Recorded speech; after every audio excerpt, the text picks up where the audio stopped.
Welcome to this candidate forum for the City of Ithaca, Wards 1 first and Ward 5 following at around 8 o'clock. I want to apologize for the misinformation in the Ithaca Times about the time of starting.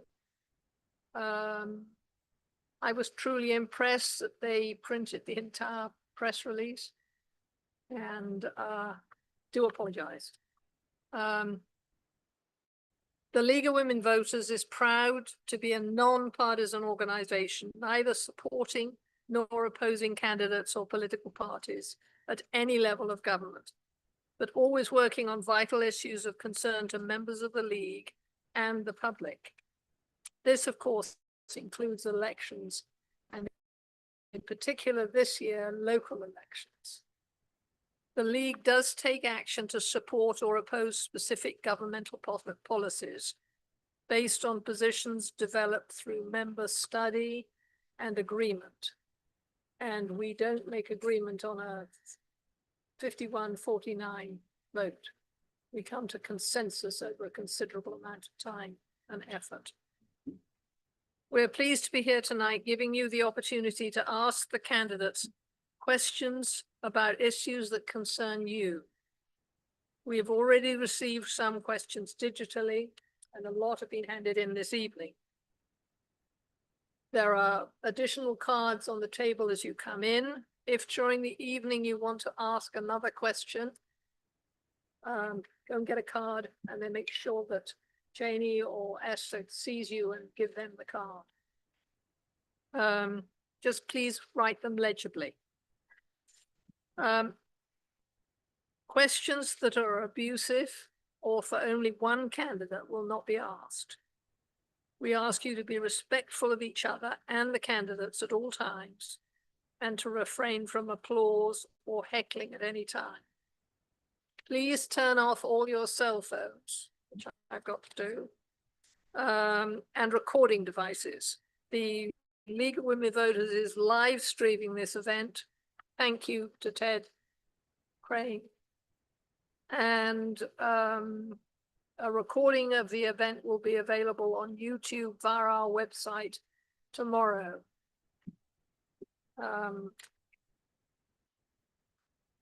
Each candidate will have 3 minutes to make an opening statement. And at the end of the forum, we'll have 2 minutes to make a closing statement. Each candidate has 1 minute to answer each question, and will be able to make up to 3 30-second rebuttals to the other candidates' questions. They will not be allowed to interrupt, but hold up a red card.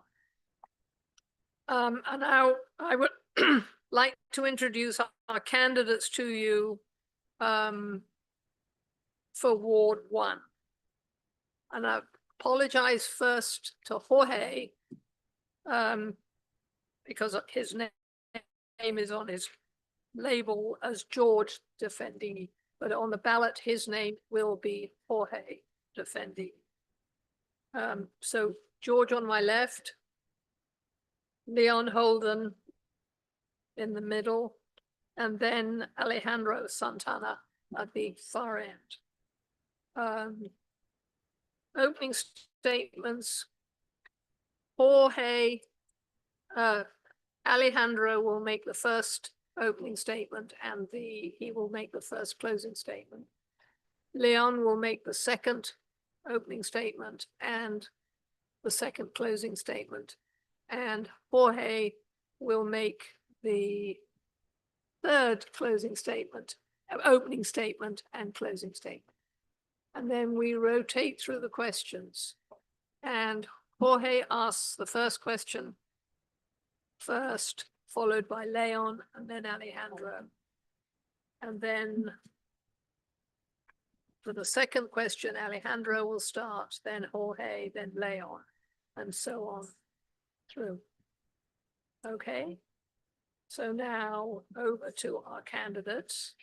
And Alejandro, for your opening statement. And switch the microphone in your direction. You don't have to move it, just switch it.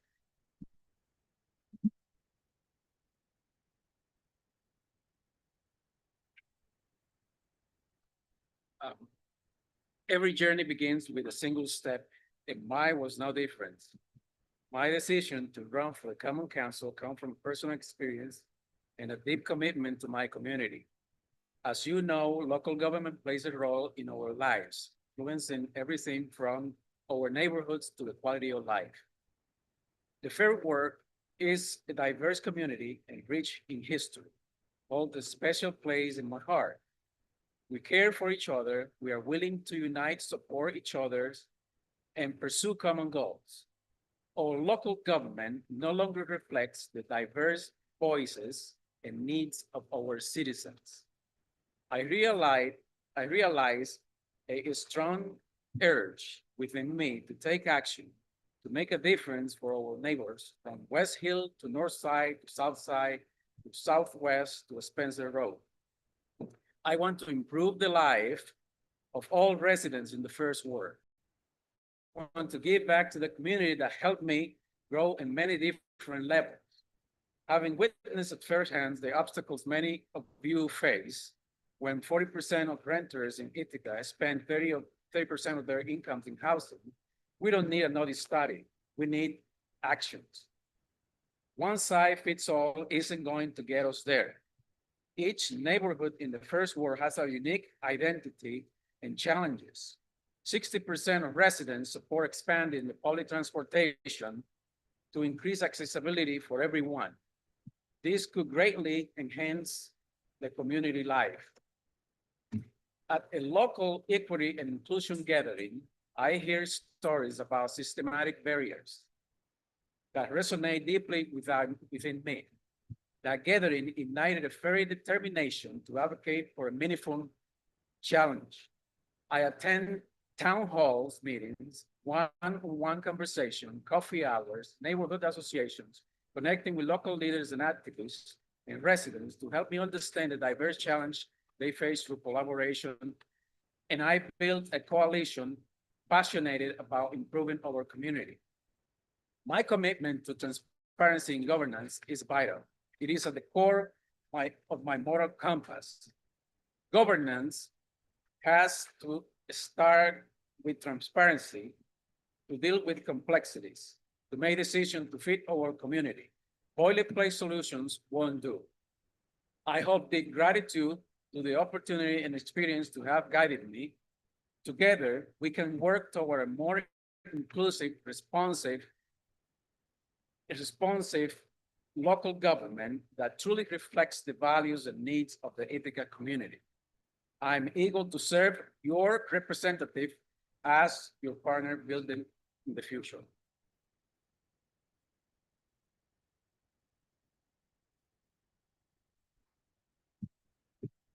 Leon. Good evening, everyone. My name is Leon Holden, and I am your 2025 Democratic candidate for Alderhuman of Ward 1. I am Brooklyn born, I am Brooklyn bred, and I am Ithaca refined. Leon is in the room and at the table on the board of Southside Community Center, affirming and uplifting Black self-pride in Greater Ithaca. Leon is in the room and at the table on the board of Alternatives Federal Credit Union, advocating for affordable financial solutions for low to moderate income individuals and businesses. Leon is in the room at the table on the board of the Community School of Music and Arts, keeping exceptional arts education accessible to learners of all ages, abilities, and socioeconomic backgrounds. Leon is in the room at the table and on the board of FoodNet Meals on Wheels, delivering nutrition and dignity to older adults and vulnerable neighbors across Tompkins County. Leon is in the room and at the table on the board of the Tompkins County Workforce Development, supporting training and career solutions that grow opportunities and expand access to all Tompkins County residents. Leon is also in the room and at the table on the board of the Society for Human Resource Management, shaping inclusive workspaces and enhancing equity-centered HR best practices. Leon is in the room at the table as the president of the Diversity Consortium of Tompkins County, driving equality and belonging through education, awareness, and community action. Leon Holden is in the room, and not just to sit at the table. I'm in the room to make room at the table for people who look like me, who don't often get a say at the table or in the community. I am here as a candidate to advocate for you in the room at City Hall. It is your choice on June 24th to make the choice to put me there. I would love to do that for you. And given the opportunity, I will show you that what I'm doing in all of these rooms, I will do also in that room. Thank you.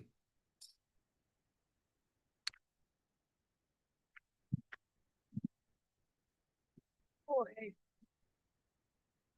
Hello, everyone. My name is Jorge DiFendini. I am a renter.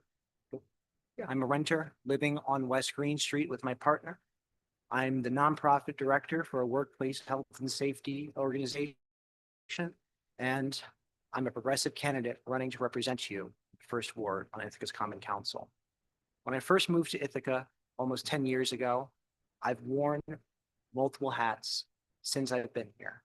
I've worked in fast food restaurants, I've worked in dining halls, and I've worked in dollar stores. I've advocated for climate legislation at the state level, and I've served on Ithaca's Common Council. During my time on Common Council, I went after union busters in my ward. I made Ithaca a sanctuary city for those receiving and providing gender-affirming healthcare. And I fought for stronger tenant protections and supportive services for our unhoused neighbors. I'm proud of all of the work I've done on and off the Common Council, but there's a lot more work to get done. Ithaca is in an affordability crisis. Our assessments, our rents, our grocery prices are all going up, but our wages are staying the same.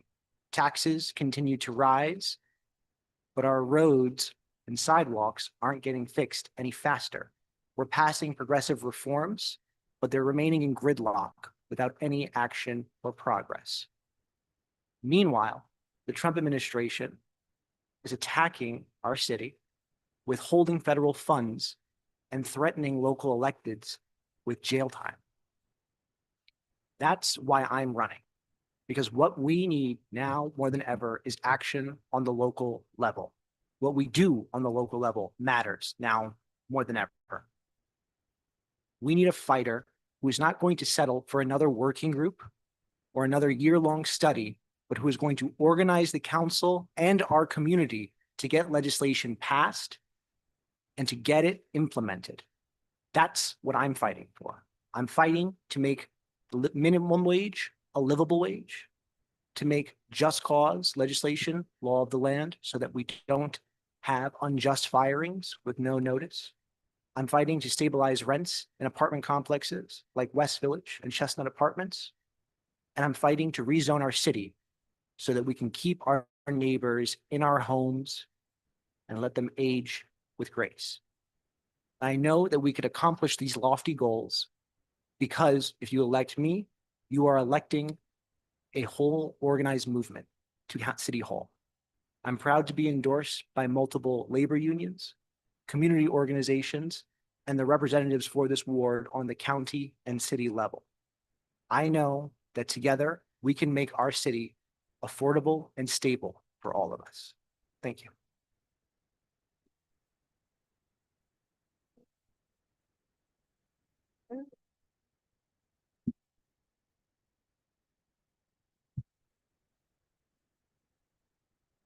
So the first question goes to Jorge first, then to Leon, and then to Alejandro.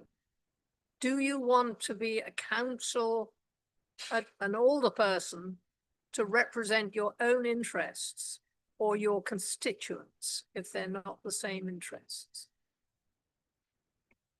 I'm running to make the city affordable and stable for all of us here. All the legislation that I've passed during my time on the Common Council has been done in coalition, a lot of times with people who don't agree with me politically. I've worked with people on one piece of legislation and fought against them on another piece of legislation. And you have to be able to manage those relationships, and you have to build coalitions to get things passed. We have a WFP Democrat supermajority on the Common Council, and legislation still is not getting passed, legislation that people were elected to get passed. And that's because people can't manage their relationships with different councilors and different constituents. If we want to get legislation passed, we can't just elect electeds who will just pass legislation. We need to get people who will bring everyone to the table and get something that can get the 6 votes needed to pass. Valerie, can you repeat the question for me, please? Do you want to be an alderperson on city council to represent your own interests and what you're interested in, or your constituents if they're not the same interests? Thank you. I think my intro has proven that I'm pretty selfless in my time, in my love, and in my advocation, not only my constituents, but all of Tompkins County. For those of you who do not know, my day job, I am the Director of Equity, Inclusion, and Belonging at Family and Children's Service of Ithaca. So everything that I do is selfless.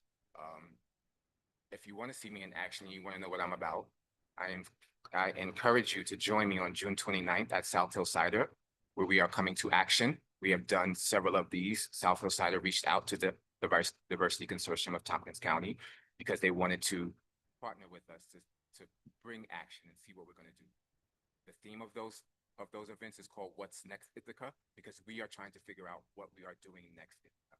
So no, it's not about my own self-interest. It is about all of you, and it always will be, whether I'm on Common Council or not. Thank you. Alejandro. I've been living in here in Ithaca for 25 years, and I've seen many different changes come in and go out. And for me, all of those changes didn't really bring a solution to what the real and true problems of the local Ithacans are. For example, traffic lights, potholes, sidewalks, etc. Saying all of that, I come here to be the listening voice for you. I want to listen to what you have to say. I want to take into consideration your concerns, and I want to be the one that is going to be there for you. You have a problem in your work, I will be there for you. Having said that, I understand that it comes with a lot of challenges, and these challenges can be fulfilled by each one of us in a different way. Thank you. Now, the second question, you answer first, Alejandro.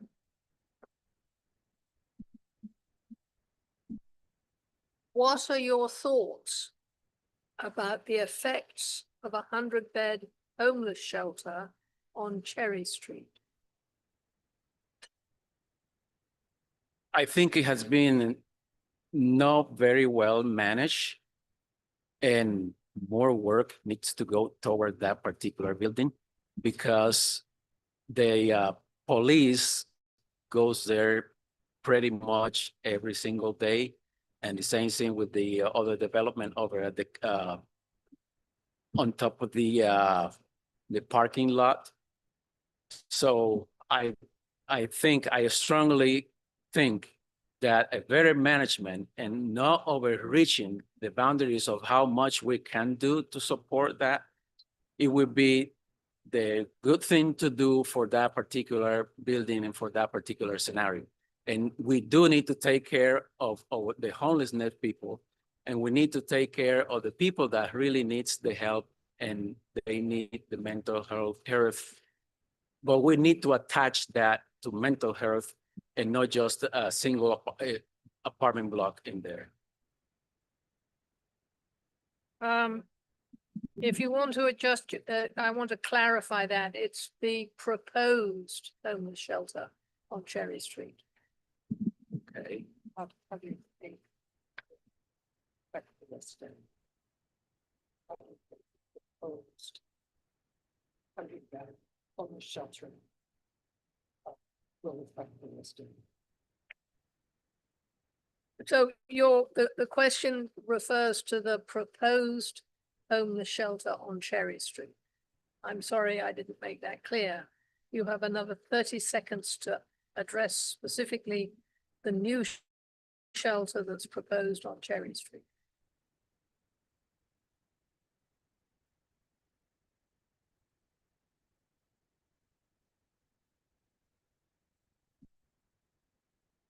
Are you hearing me? Yes, you have another 30 seconds. Okay, good.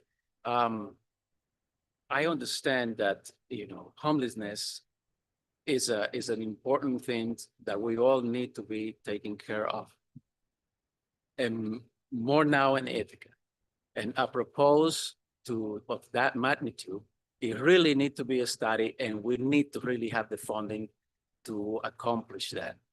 It's not something that we can just throw over there and just be a box and that's it. That is not going to work. We need the funding that will corroborate with that particular apartment building. Thank you. Jorge. I've been working to support our unhoused residents since I first served on my county councils in 2022 and 2023.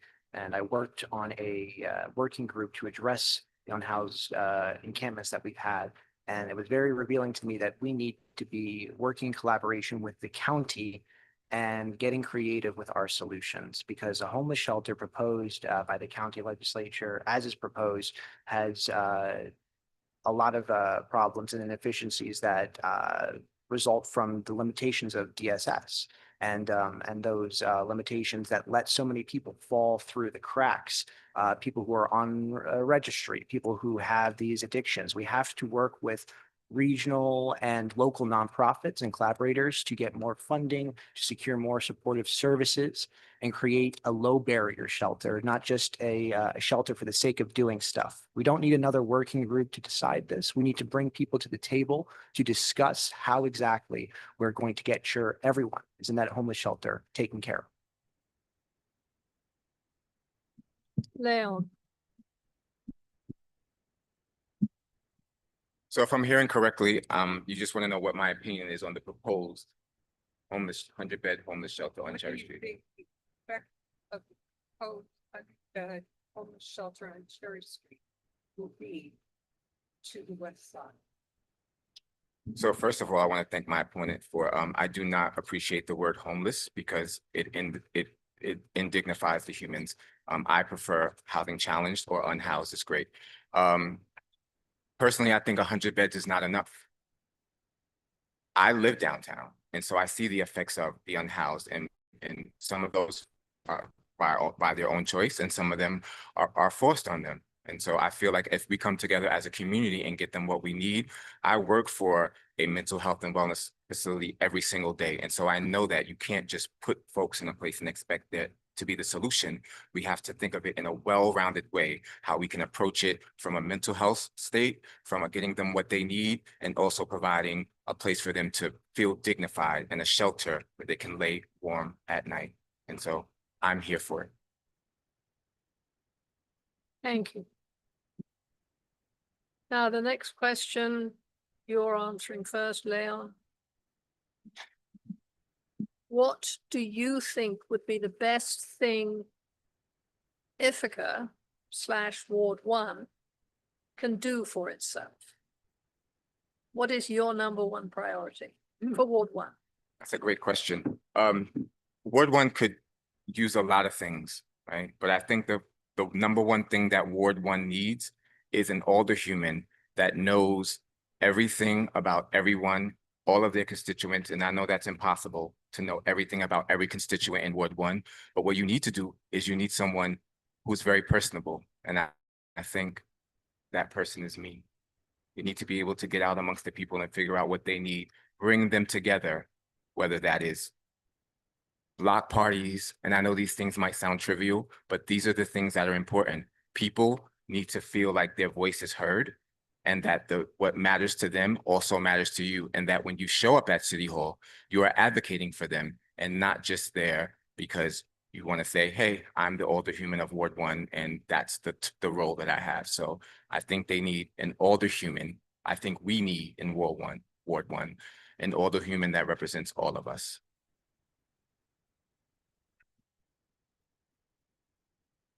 Alejandro. I think we need to invest on the West Side Hill in Ward 1 because that particular segment of the population has been neglected in so many different ways. And I believe that when we join forces together, we can create the framework so that we can make West Hill flourish and be the part of Ithaca that the rest of the city is. And I understand that it's a challenge, but we got to step up the plate, and we're gonna need to level the plate so that they can flourish as a community, just like the rest of us. And one of the important things is the connection with the community. We need to connect them to the rest of us. Jorge. I think the top thing we can do for the first ward is tackle our affordability crisis as it pertains to housing. So for tenants, that's opting Ithaca into the Emergency Tenants Protection Act to stabilize the rents for West Village and Chestnut Apartments so that those affordable housing complexes can remain affordable. We have to increase fines on habitability violations that are just currently $5 a habitability issue, so that repairs and renovations to apartments happen much more quickly. And we need to claw back these luxury abatements that have gotten out of control and that we are all subsidizing on top of Cornell University. If you haven't kept your end of the deal of your abatement project, you should be able to claw back that resolution so that we're not subsidizing them. And we need to rezone the city to legalize the type of housing that we all love in the first ward, and allow for renovations to be more easily done, and to allow residents to age in place in the ward. Thank you. And Jorge, you answer this question first. There's been publicity in the local media about the city launching budget planning for 2026. Do you like the idea of presenting personas, as the city manager is doing, to understand the impact of property taxes on individuals? I actually do think that this has been a helpful way to see how the different types of residents we have in the city are dealing with our affordability crisis, because there are breakdowns of folks who are on a single income, two-family incomes, homeowners, retirees. I think this is a great model that the council had, the city manager has implemented. Now it's up to the common council to actually respond with the right solutions. And we're seeing from this model that a one-size-fits-all approach is not going to work. You can't just do rent stabilization for folks in Chestnut Apartments or West Village. You need to make sure that there are considerations for folks who are dealing with flood concerns on the north side. Can we use participatory budgeting to create some relief for those folks? Can we make sure that we can end these luxury abatements so that homeowners have more revenue to work with to pay off these property taxes? That's what this tells us we could do. We have to act on it.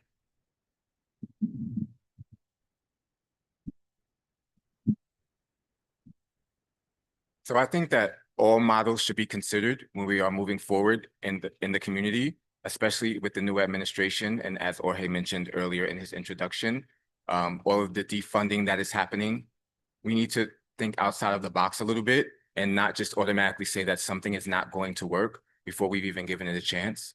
And so for me, I like to dive into things and figure out what is working and what is not working. And so if this is just an introductory, then I think we should express our interest in learning more about it before we either just say, yes, this is a great thing, or we say, no, it's not a great thing. This is where the community comes into play. And we need to have more forums just like this, not only when we're running for Common Council, but all the time when we can all come together and figure out what's going on in our community and how we can help each other. I thought that was the stop when it was the 10 seconds. It's all right. I'm good with the 10 seconds. Thank you. Alejandro. I think two important things right here will be the balance and the consensus in order to understand if something is going to work for us, if this is truly what we really want for the first word, in general for Ithaca. And I strongly think that engaging the community in these kind of dialogues in which the community can come forward and their voices have been heard, it would be the solution to clear the waters, so to speak. And I strongly understand that it could be hard, but I think we as a community, we can get there, we can get the work done, and we can move forward with what is the benefit for our community and not one particular individual or sector. Thank you. Alejandro, this next question, you start answering.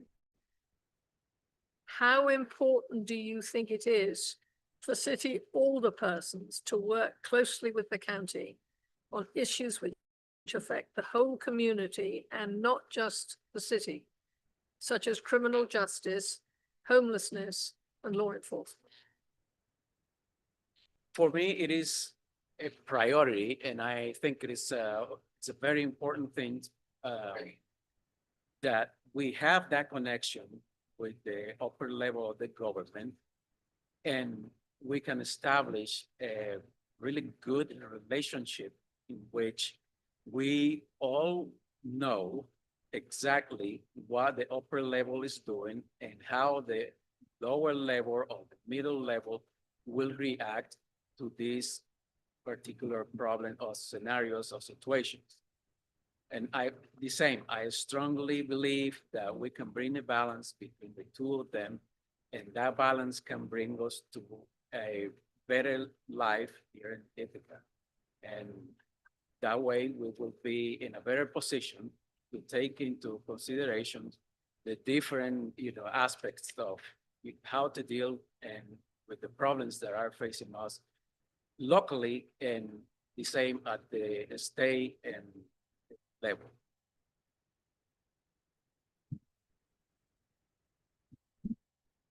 Jorge. So I've seen firsthand what happens when there's miscommunication and a lack of cooperation between the city and the council. When we were doing the encampment working group in 2023, a lot of those meetings were between city staff, some service providers, and some elected members of council. And then there would be some communication with the county some weeks later, and then we would all meet to hear back what happened the following month. That's dysfunctional, and we should have started by having everyone in the room together. And that's exactly the approach I want to take. I want to bring the county into the same room with the city, with our local service providers. And it's essential because the county control social service funding. So if we want to deal with our homeless population and our unhoused population in a humane way, it's working with the county on supportive services. It's implementing a lot of the unaddressed reimagining public safety reforms that we have to do with the county. And I'm prepared to do that.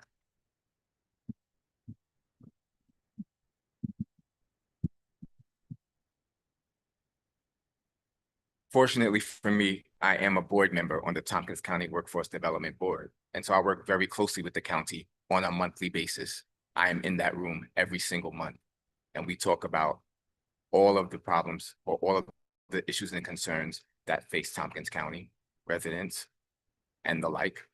And so as alderhuman, it makes my job easier in that room when I can bring the concerns of my constituents right to the boardroom and say, hey, these are the things that they're talking about, not the things that we think they're talking about. These are the things that they're actually concerned about and what they need and what are we going to do about it. So as an alderhuman in the room already working with several members at several different levels of the county, I'm already doing that. And I would love to continue to doing that for you.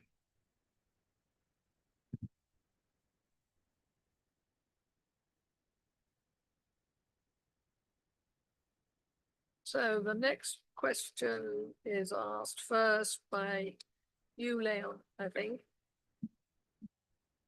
What is the most important environmental issue that affects the city and you want to solve? And how will you go about it? So I think we covered this already in one of the previous questions. As a human coming from New York City, I know what the unhoused population looks like there. No, the environmental Oh, I'm sorry. issue. That was it? That was it. Yeah, so what is the most important environmental issue that impacts the city and you want to solve? And how will you go about it?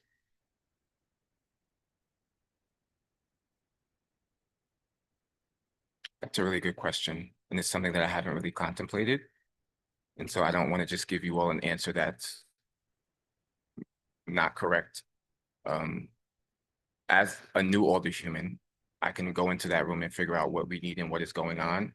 I'm not going to sit here and tell you things that I don't know about or make up things just to make you feel like I know what I'm talking about. That's not what's going to happen here today. So I haven't really given that a lot of thought, but as a new alderhuman, given that is one of the questions from the constituents, I will make that one of my first priorities.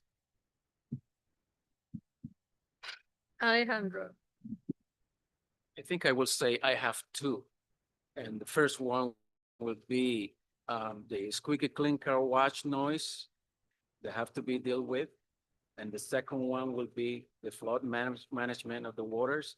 We need to know what goes into the lake, and we need to find a way to treat what goes into the lake. So that really affects all Ithaca in one way or another.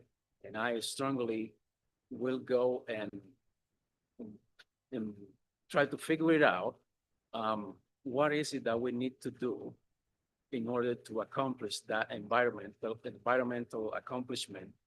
And the squeaky clean car wash, the same, I will bring both sides to the plates, and we have to come up with a fair solution for each one of them, whether we create some kind of a barrier that will block the noises so that it wouldn't affect the neighborhoods in the other side of the creek. Jorge. So in regards to environmental issues, this is really important to me as somebody who used to be a climate justice campaigner with Mothers Out Front, where I advocated for climate justice in the city of Ithaca and throughout New York State. The climate catastrophe is already happening. And in the extensive conversations I've had with Rebecca Evans, the sustainability director for the city of Ithaca, I would say our two top priorities are flood mitigation and dealing with climate preparedness. So the climate has already changed. We are woefully unprepared for disasters of extreme flooding, extreme rain seasons, extreme heat weathers, the smoke that comes from the wildfires up north. How will we use funding at the state level to bring those, to make our buildings and our communities adapted to the climate that's already changing? And how can we work with participatory budgeting to provide some temporary relief for people impacted by new flood maps and the insurance costs associated with it? So the next question you answer first, Jorge. As an alderperson, what kinds of policies will you support to stabilize rents in the city of Ithaca? Are you willing to advocate for policy changes at the state level, such as the REST Act? Yes. So one of the last things I did on the Ithaca Common Council was secure funding for us to do the vacancy study, which is an essential step for targeted rent stabilization. This is not rent stabilization that will impact small mom and pop landlords. We're talking about West Village Chestnut apartments. How can we make sure that those apartment complexes stay affordable and stabilized for folks in the first ward? And of course, we have to advocate for the REST Act so that stabilization can apply to more units, not just here in Ithaca, but in the neighboring parts of Tompkins County across New York State. This is something that I did when the city of Ithaca was preempted from opting into good cause eviction. I advocated for its passage at the state level when we were preempted from doing that and got the entire Common Council to sign on to that and call on the governor and our state reps to do that, because I'm an organizer, and an organizer is what's needed to deal with the housing crisis. Thank you. Leon. Thank you. As a downtown resident, I pay downtown rents, and so I know what that looks like. And if I am elected alderhuman of Ward 1, that means I have to stay in my apartment for another 2 years. And that means I have to continue paying downtown rents for another 2 years. And so as alderhuman, I will support any policy that advocates for rent stabilization, and even, and I know this sounds crazy, but because rents never get lowered, right? But making rents affordable. I'm fortunate enough that I make a salary that I can afford downtown rents without it being a burden on me. Not every one of us is that lucky. And so I would love to pursue any policy that helps my downtown constituents and Ward 1 in specifically deal with the rising cost of rents, and any policies that work specifically on rent stabilization for those vulnerable, most vulnerable within our population.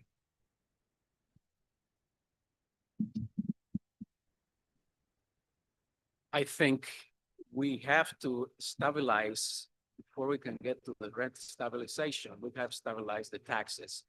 We gotta create a tax bracket that will fulfill the needs of the community, and it will benefit the homeowners and will benefit the renters. And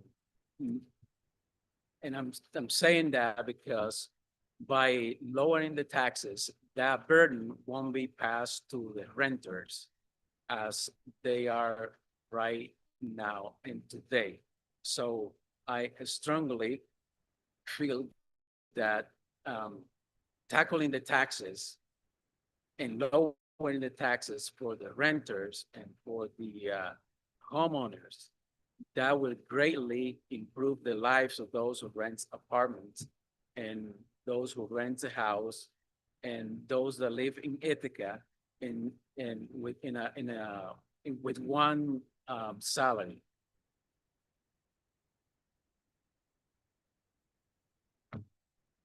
So this next question, oh, sorry, 10-second rebuttal. No, 30-second rebuttal. I'll bring it that fast. We don't need to wait to stabilize rent specifically for folks in West Village and Chestnut apartments.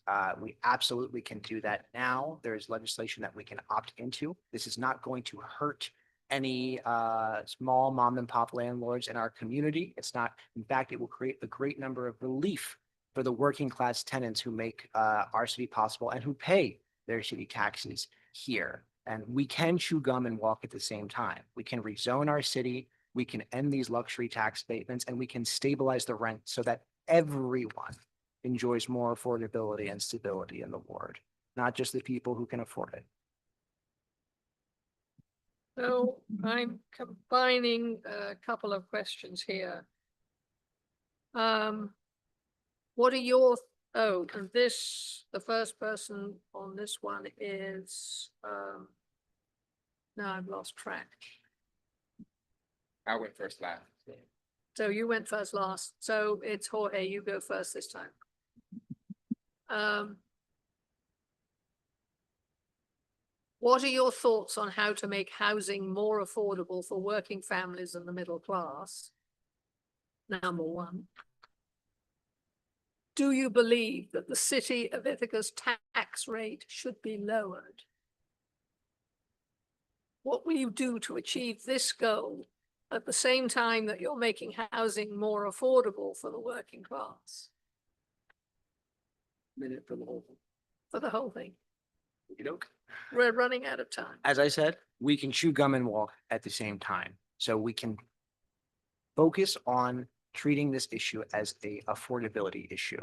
And we can focus on the things that we can control to address that. So for low-income tenants in the first ward, that's stabilizing rents. For working class Ithacans throughout the first ward, that's making the minimum wage a livable wage for full-time employees.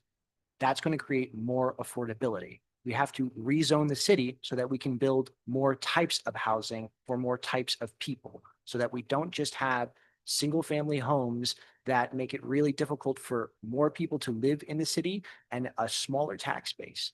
And we need to be able to make sure that we can create more townhouses and condominiums so that people can age in place and retire here in the homes and the communities that they've grown up in and not have to sell their homes and move away because the assessments have gotten too high. Leon, Are we the two separate questions or just one question? it's one question together. It's keeping, whether you think you should keep taxes down and how would you achieve that at the same time as making housing more affordable for working families and the middle class?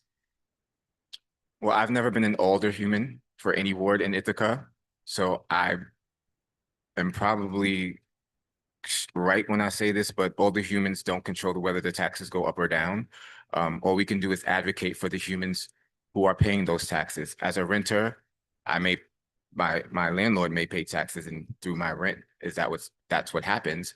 But let's be honest, we all know that taxes pay for infrastructure. So if we lower taxes, then we don't have infrastructure. And then now we have another problem, right? And then we're mad about that. So we have to think of a way in which we can do both. I know, we can walk and chew gum at the same time, but we need to figure out a way, because taking one thing away is going to put the problem someplace else. So again, as alderhuman, I don't believe that we have control over what the tax rates are, but we can advocate for lowering the taxes in the same way that we can advocate for making sure there's enough money to cover all of the infrastructure that needs to be repaired and things of that nature. The city need to do more investments. As you do more investments, you create more jobs opportunities, and those jobs opportunities can bring people and make them be able to pay what they need for their taxes or what they need for the whatever the rooms that they are renting and such. So I think for the taxes, there are several actors around our city that they don't pay taxes as the rest of us do. So I think a fair share of those taxes could be divided in between those actors. It could be the town of Ithaca. It could be Cornell University, or it could be those people that don't pay exactly amount of taxes. So we need to bring the taxes level to a balance in which there is a bracket that will fit everybody and everybody would be able to afford what they need to do in the city of Ithaca. Rebuttal, second rebuttal. We have to be realistic about what is in our control and what we are able to actualize as a common council. The town of Ithaca does not pay taxes into the city, and it would be a very difficult challenge to get them to start doing so. I'm very open to having that conversation, but it's not something that's going to happen in the next year or the next 2 years. And Cornell University, we've seen time and time again, holds all of the cards when it comes to whether they're going to pay taxes or not. So we have to make this a state fight as well. Now, this is the last question. And Leon, I think you're starting. This concerns the city's relationship with Cornell, but also with Ithaca College. And what is your attitude towards Cornell and Ithaca College? And how do you think the city should work with Cornell to ensure a more equitable financial arrangement between these organizations, particularly in the current political climate, where universities are being hurt so aggressively by the administration in Washington? So to be honest with you, I don't have an opinion of Cornell at all. I don't recognize cowardice in any form. As far as Ithaca College is concerned, I have many family members who work at Ithaca College, and I know that they fight on a daily basis to make sure that Ithaca is standing up for the community. I can say that to you with my full chest. Do I agree that Cornell pays its fair share? Probably not, with the endowment that they have. But again, I'm not in the financial office at Cornell, and I don't know what the finances at Cornell look like. As a new Ithaca resident, I haven't been in the city long enough to understand the history of the fight with Cornell. But I'm going to stick with my first comment, is that I don't have an opinion of Cornell, because in my opinion, they are cowards, and I will say that with my full chest. Alejandro. I think it's time for chair fair. So by that, I mean, we all know Cornell University employs a lot of people around Ithaca. And I think it's time for them to come to the plate. And as any other of us that pay the taxes, they also should pay the appropriate taxes. And they should stay a business, of course, because they are a business, and that's the life of Ithaca. But there is the time for a fair share that they can come to the plate, pay for a different bracket on the taxes. And I think the relationship should be open, and we shouldn't shut down the door on Cornell, and we need to be with an open mind, and negotiations need to continue despite of no matter what. Thank you. I think we have to be very clear about who we are dealing with. And Cornell University and Ithaca College are two very incredible educational institutions. I wouldn't be here without Cornell University, and I'm grateful for what it's done for me and for the city. But just like the doctors, the teachers, and the business owners of the city, they pay their taxes. Cornell does not pay their taxes. We have to be realistic about how we solve that issue. And we've seen in my efforts when I was on the council, as one of the folks leading the fight to make Cornell pay during the MOU negotiations, that Cornell can just decide not to pay. And then we have to talk about a 14% tax increase. So that's not a fight we can fight on the city level. We have to fight this on the state level by organizing, not just in Ithaca, but with the folks in New York City. We're dealing with Columbia and NYU, with the folks in Syracuse, and we have to pass state legislation to withdraw their tax exempt status.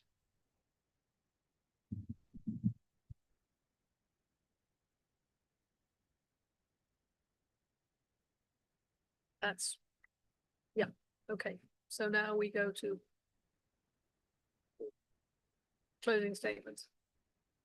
All right. So closing statements starts with Alejandro, then Leon, and then Jorge.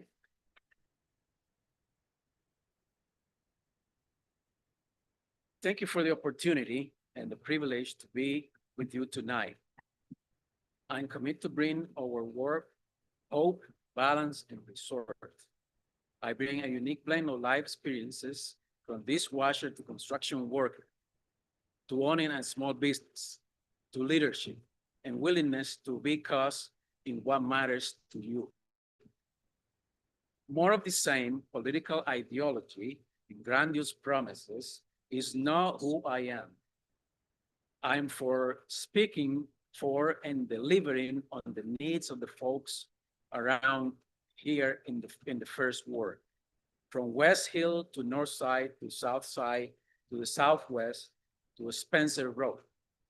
I am committing to you, the voters, first-time voters, voters of umpty times, to be your voice of reason and results, to be your voice of reason and resorts. No matter who you are, whether you are a student or an hourly worker, a retiree, irreparable class, gender, age, you come first, who I will be as your alderperson. My service to you will build on a community deep and meaningful values, diversity, inclusivity, equality, grounded in the accountability and growth. I hope you will give me the privilege of serving by giving me your vote in this upcoming primary election. Thank you very much.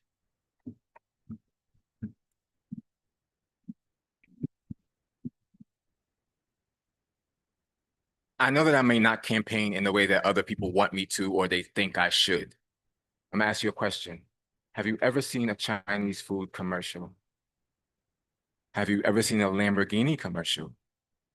Jeep, have you ever seen a commercial for the Sagamore? You know why? Because good brands and products need marketing. Exceptional brands and products don't need marketing. You're not gonna see a lawn sign from me. You are not gonna see a palm card from me because number one, I'm fiscally responsible and I'm also environmentally responsible. Do you know what happens to all of those palm cards and lawn signs when the campaign is over? I want you to ask yourself, where do they go? I'm in the community every single day, and I implore you, I encourage you even, to contact any of the organizations that I mentioned at the beginning of my intro and get my report card. Or call me up, email me, let's have coffee and have a conversation. I'm out in the community doing the work. And so if I'm at the table in City Hall, I can continue doing the work through a better lens because I'm there knowing exactly what you need. And when you come to me and you say, hey, Leon, this is the thing that concerns me, I'm not just gonna say okay to you and be like, oh, that's great.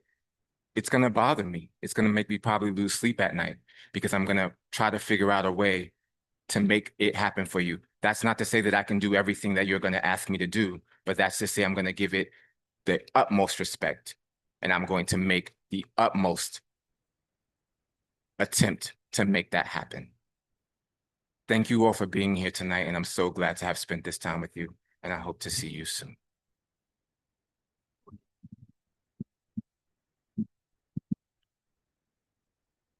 We're in a very scary time. I'll be one to say that our federal government has been captured by fascistic elements. We are at the pinnacle of an affordability crisis that is pricing people out left and right, and people are losing their faith in government on the federal level and the local level. If we want to change that, this business is what have you done for me lately?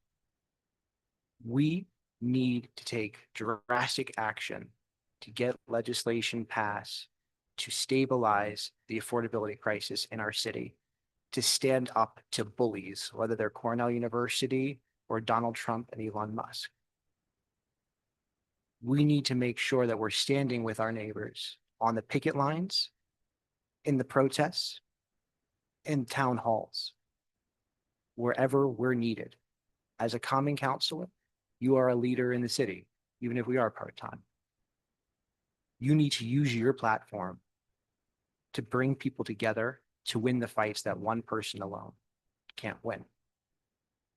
On June 24th, or if you vote early, you have to ask yourself, who do you trust to get the job done? Who do you trust to get Ithaca to a much more affordable and stable place, to make the minimum wage a livable wage, to deal with our out of control tax abatements, to rezone the city and end at-will employment? I've been fighting for that for years, and I'm going to keep fighting for that. And I hope to do it with you all. Thank you. In solidarity forever. Thank you all very much. Thank you for coming tonight and answering our questions. And now I urge the audience to remember early voting starts on the 14th June at the town hall here in Ithaca. And voting is on the 24th.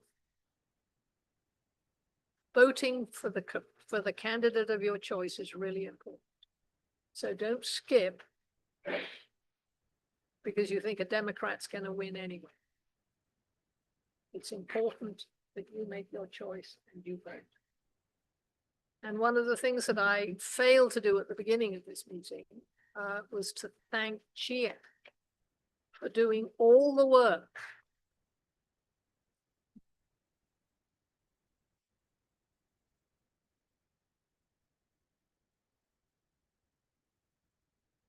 And truly showing what a community organization can do.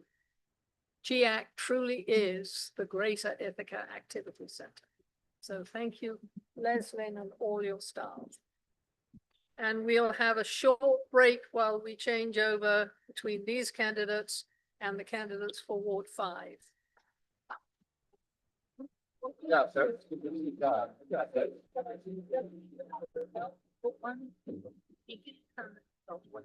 Well, on the, yeah, I know, it's, so one thing is, if there are three. Congratulations, everyone. Thank you. Good performance. But you better have. Well, they're slightly different. Okay. And for instance, that first question, which was about the yeah, the problem was you didn't include it. Thank you, boss. All right, I got that part. I understand. Yeah. Oh, okay, we got another one. Here's, okay, so we can just get rid of all of these. Well, move, but unless we think any of them should be, okay, now, and you see, this is one of the. Yes, that could have gone in this, I understand. And then we just have to rephrase it. So we don't really need anything with on that. I don't think so, but just put them in a pile in case there's decide you again. So what we have, I'll have, bring those back. Is this true? They're really a complete turnover? Almost. Oh, well, maybe no. So can I have those? Ah, okay. And this is for everyone. Yes, but let's see. Not necessarily. I mean, we've got a lot that are duplicates, but I'm hoping that new people will have brought questions. So would you like me to clear page Ward 1 question? No, clear the Ward 1 because I can place. We'll see what we do with them.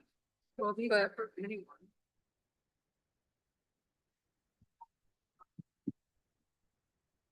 So anything to do with the cost of housing needs to go in there. Okay. Yep. So you have all the Ward 5 questions. Yeah. Let's see if there's anything. So one of them. These are very specific to me. Well, I don't think I understood the question.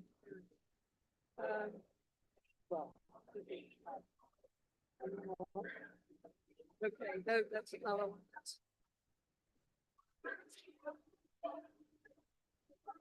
Okay, here's one you could be put in.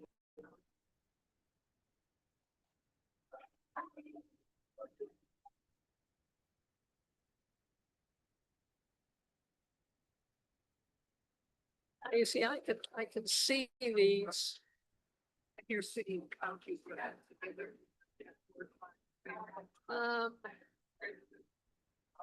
Where is that?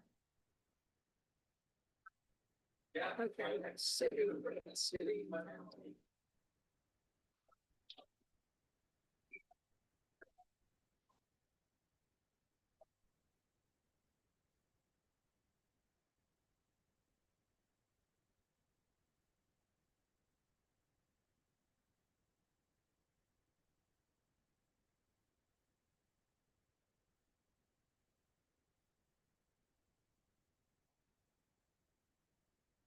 Um,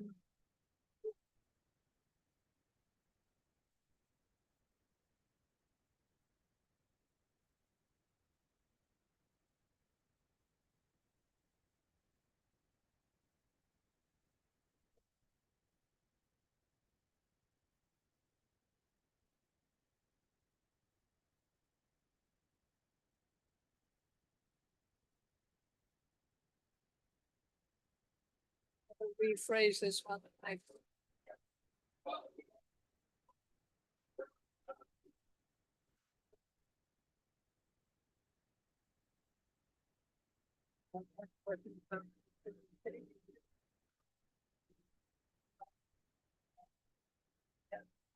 Leave it out.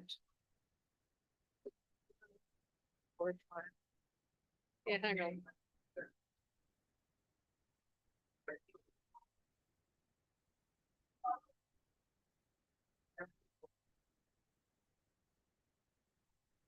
So there was the one that talked and about the that's so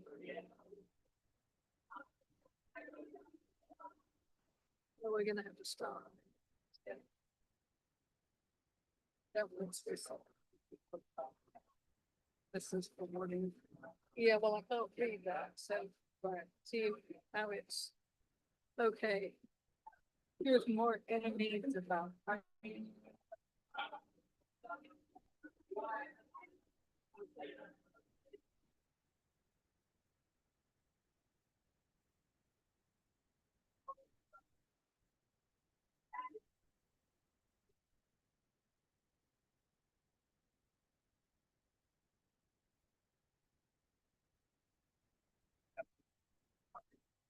Great, thank you.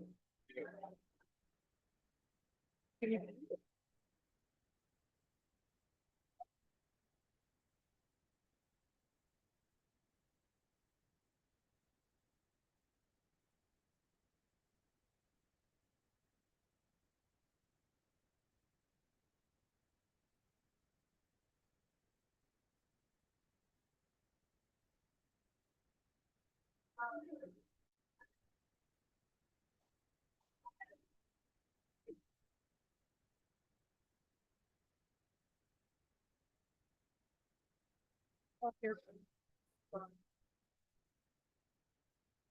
So that's sidewalk.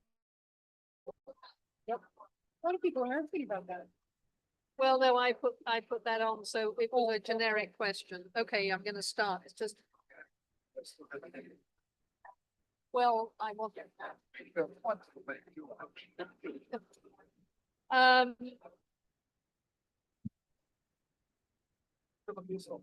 No, I'm desperately trying to get ready.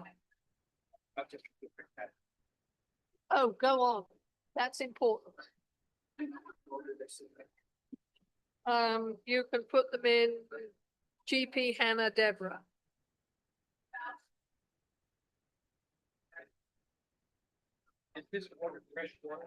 I don't think so. I gave. Yeah.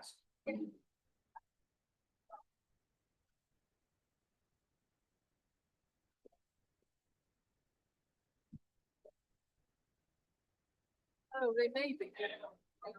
Yes, they are.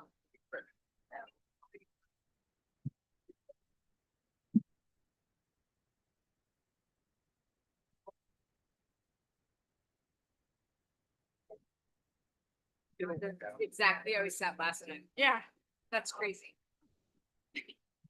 Look at the draw. Yep. You've got your red bits of paper. Yeah.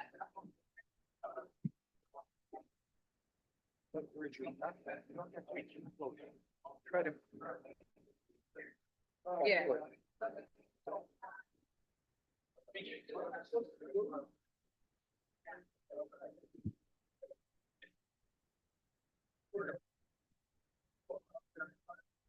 Okay.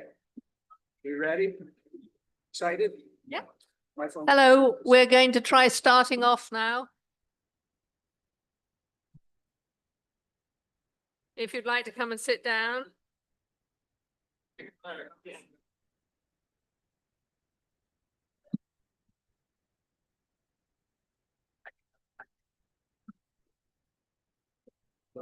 like coffee. I get it. It's not 'cause I'm there. It's that I don't want to embarrass everyone. I hope you're doing okay. I'm coming up with some. Okay, great. I've got a couple of like 3-minute Okay. things. like- Yeah, not the right thing to do. Yeah. Like, yeah. Yeah. Yeah. But I'll come back. That's- Of course, depends on the technology.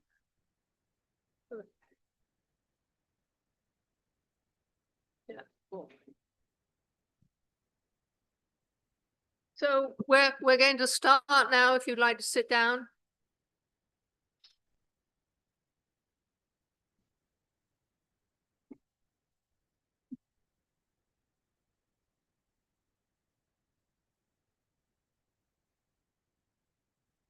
So welcome to the candidate forum for Ward 5. I see some new faces. If I repeat what I said to begin with, I'm sorry. But I want everybody to know that the League of Women Voters is proud to be non-partisan. We don't support candidates or political parties at any level of government. We always work on vital issues of concern to members of the League and to the public. And that, of course, includes elections, and this year, particularly the local elections. We do take action to support or oppose specific governmental policies based on positions developed through member study and agreement. We're pleased to be here tonight, giving you the opportunity to ask the candidates questions about issues that concern you. We have already received some questions digitally, and a few have been handed in since the Ward 5 constituents arrived. There are additional cards at the back. Questions that are abusive or for only one candidate will not be asked. And we ask you to be respectful to each other and the candidates at all times, and to refrain from abuse, heckling and applause. Anybody who hasn't turned off their cell phone, please do. If you're trying to record it, please do not record the event. We are recording it, and it will be available for you to see from a link to YouTube on our website tomorrow. Big thank you to Ted, who makes that all possible. Our Ward 5 candidates each have 3 minutes to make an opening statement, 2 minutes at the end to make their closing statement. And they have 1 minute to answer each question. They also are allowed up to 3 30-second rebuttals to other candidates' answers, but they must hold up their red card and not interrupt. And our candidates for Ward 5 are P Zurenda, Hannah Schvetz, and Deborah Fisher. Hannah will be making the first opening and the first opening statement and the first closing statement. GP will be second, and Deborah will make the last opening statement and also the last closing statement. The first question that's asked will be answered by GP, and then we rotate between them, and GP, Hannah, Deborah, and so on. And I hope I don't get mixed up too much. We have a lot of various questions, and I'm going to start with, oh, sorry. My assistants are always helpful. So we'll start with opening statements, starting with Hannah. Hello, thanks for having me. I'm Hannah Schmetz. I'm a local Ithaca and current Cornell student. I grew up in Ithaca and I'm a proud graduate of Ithaca City Schools. And I'm excited to run to represent, sorry, can you hear me? Okay. I'm excited to run to represent the city that I love so much. I decided to run because growing up in Ithaca, I saw firsthand that the affordability and equity crisis was pushing people out of our city.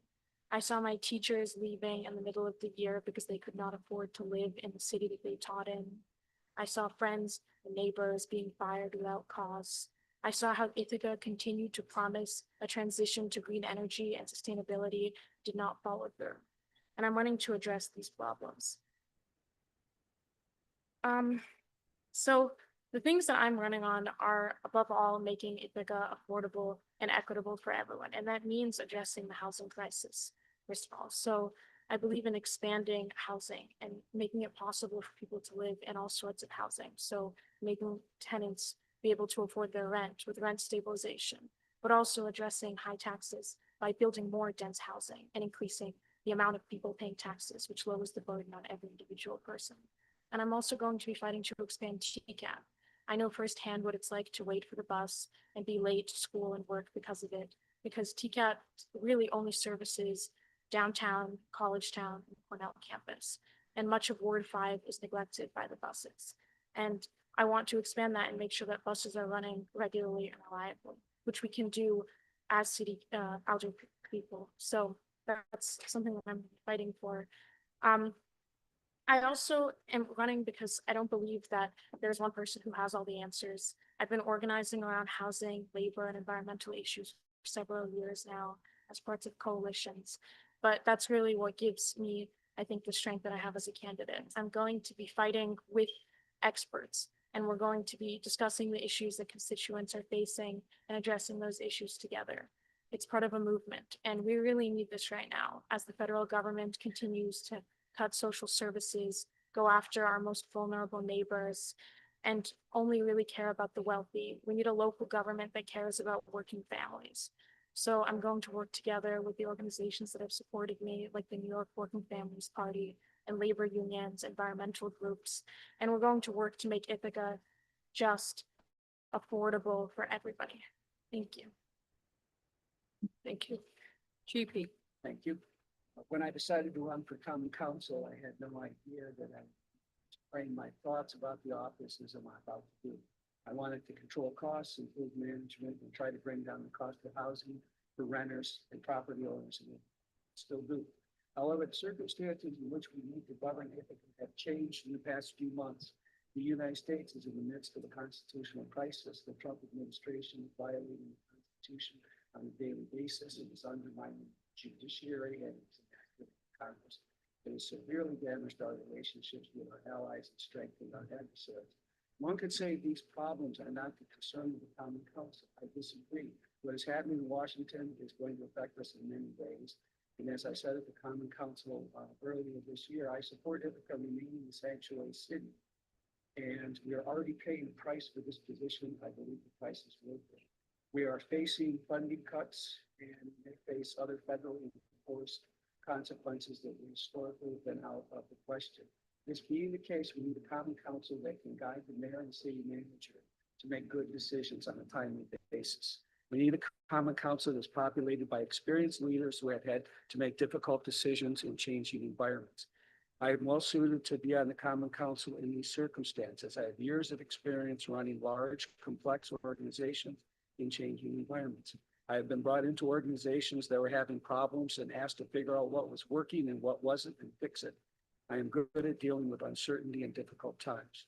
We need to do more with less. We need to look at the decisions that prior administrations have made that are having consequences we can't afford. We need to manage based on what's happening, not on what we were hoping would happen. We need to govern, incorporating the needs of all Ithacans. Many of the people in Ward 5 who have lived in Ithaca for decades have told me that they may need to leave Ithaca because the taxes are going up every year. They are on fixed incomes. They can't take another $1,000 to $2,000 hit every year. I've heard city officials say they shouldn't complain. The value of their home went up, so they're creating wealth. Unfortunately, that attitude ignores the fact that the only way to access that wealth is to sell the house and move out of town. Retired homeowners need to be valued and their needs factored in just as much as other citizens for whom we are building subsidized housing and supplying other property tax funded services. Retired people have needs too. In closing, I want to serve all the people of Ithaca in a way that honors the history of Ithaca as a place of diversity and inclusion. I want to facilitate a movement towards an affordable Ithaca for all. Can you all make sure that you keep the microphone close when you're speaking? Yes. Sorry. Thank you for having me. My name is Deborah Fisher, and I moved to Ithaca in 2022 from New York City, where I developed a decades-long career in philanthropy and nonprofits at a variety of roles. I've worked as a manager of a sculpture park, and I've been the person who lifts the heavy thing with a crane and fixes the lawnmower.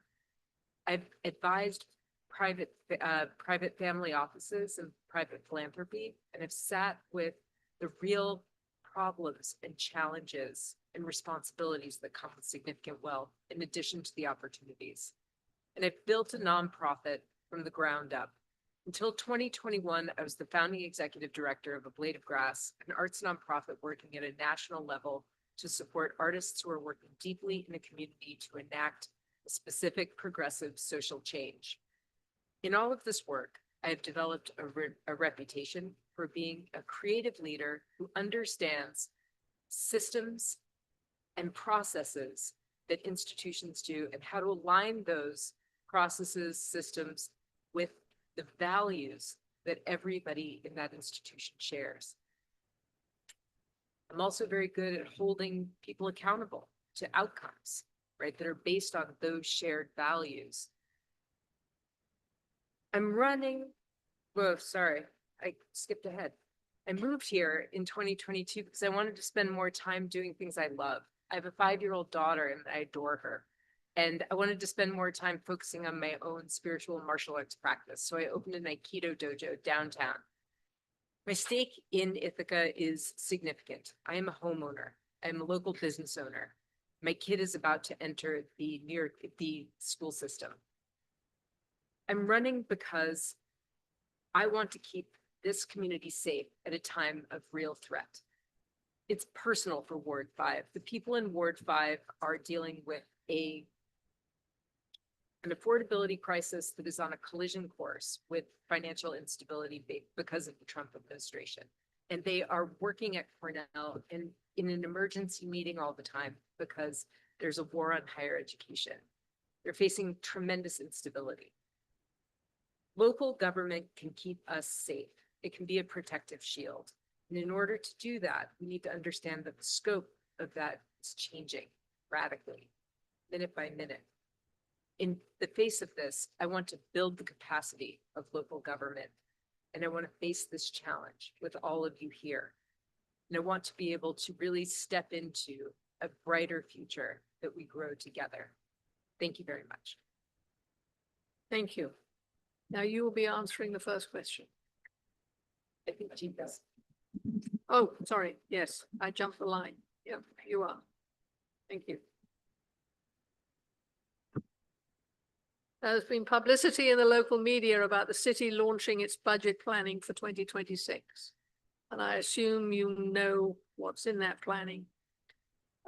Do you like the idea of presenting personas as the city manager is doing, and to understand the impact of property taxes on individuals? And how do you see us or the city filling the economic gaps that inevitably will be there? as the budget is unfolded? I'm sorry, but I don't understand. Do you like the idea, as this, in the local media, the city has been launching its budget planning for 2026? Do you like the idea of presenting personas? What's a persona? It's Deborah, all in all. What did she call it?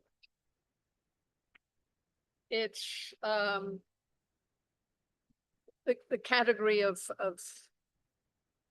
the grouping of how you pay taxes. How, if you're a renter, if you're a property owner, if you're a business person. She's created these personas in her budget planning, which is No idea. okay. I have an MBA. Have you read what, have you seen what they're proposing Yes, for the I have. budget? I don't understand. Let me tell you what I think about the budget process up to this point. I think that the city manager has not been given adequate direction by the common council or the mayor to run the city and at the same time control costs. I agree that last year in the process, there was not enough what they're calling transparency in what was going on. And I think that was largely because of, as Jorge was addressing, was poor communication between the various people involved. And it's my view that we need to improve the management of the city manager. I don't believe we successfully transitioned to a city manager form of government. And I think it's having a huge impact on our increased taxes and the failure to increase the amount of services provided by those increased taxes. Thank you. Hannah. To address the part about economic gaps, I think that the city budget is tight and the majority of city budget goes to personnel. And I think it's dangerous for us to go into budgeting with this austerity mindset and to suggest anything like cutting services or laying off staff, because these are the people who make our city run. So I think that the way that we bring more money into the city is by working with the county and the state, applying for grants, pressuring Cornell wherever possible, and also expanding the tax base and bringing more people to Ithaca.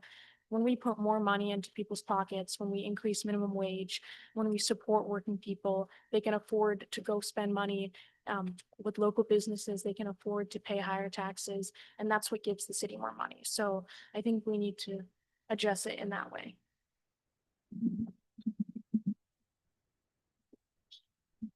I need to answer the question still. That's what. Yeah, that's, yes, so I'm good. Oh, Well, you need she to rebut. rebutting. Oh, I'm sorry. yeah. Yeah, do you want to, do I get to answer the question first or? No, Whatever you want. Yeah. you rebut the question first. Okay. I disagree with the concept that one of our first priorities is not cutting costs, not controlling the costs that it takes to run the city. The city government, the purpose of it is to serve the citizens. It is not the purpose of the citizens to make sure that everybody that works for the city has the ideal circumstances. I want it for us to have we have a hardworking workforce. We need to lead them in a way that's cost effective in the long term.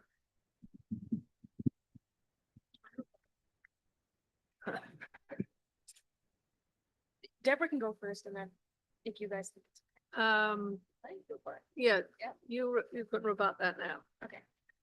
Well, I disagree with that. I think it is the role of the city to provide for citizens. And I think that cost cutting, I understand why it's important. I know we're all struggling. My parents are homeowners in Ithaca and taxes are high, but we also need to provide services. And we're seeing how the buses are not running, the roads are collapsing, people cannot afford to live here. So I think I disagree with the idea that we need to be cost cutting instead of making sure that the city is providing things.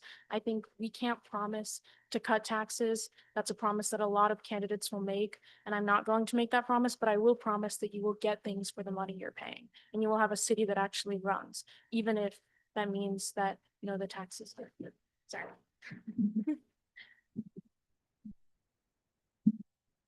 Do you want to rebut that too? No, Okay. Okay, so back to this personas thing, right? Just to, I actually really appreciated the personas. I thought that it was a really good way to, communicate about something that's complex with the public, right? And I think that that's very separate from the conversation that we're having about what's in the budget, right? I am pro communicating about the budget, right, in ways that people can understand the impact in their lives. That was great. To the points that are getting raised here, what I think is important is that we do need to have a growth plan, right? There are cuts that can be made, but starting from jump with cutting the budget without looking at the budget and thinking through exactly what's going in it is dangerous at a time when we're facing tremendous cuts from the federal level, and we're also facing an incredibly insecure environment for city workers. so This is the- what I would want to use my rebuttal for myself. Like, but I won't do that. Sorry. No, it's good. So, so the next question,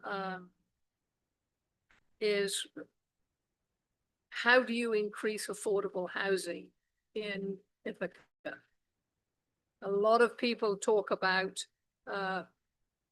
bringing new people in, giving new jobs and so on, so that there is, more money coming in than, new housing. How are you going to do that? Whose turn is it first? And it's your turn first, Deb. Deborah. Yeah, Deborah, sorry. Yeah, that's quite all right. Great. The most important thing that we can do to increase the, to deal with the affordability problem is to do zoning reform. We need to zone to increase density and also to, and to create different kinds of housing so that people can stay here their whole lives and not have to leave, right? Many residents in Ward 5 are in single family homes that they cannot afford and that they don't want. And they're looking at the decision that they have to leave because there's no such thing as a condominium or a good apartment to live in as an adult, right? Different kinds of housing, such as townhomes and condominiums, need to become a real priority, as well as rezoning so that we can work on build on more of each lot, right? That's the first step I would take. GP. Thank you.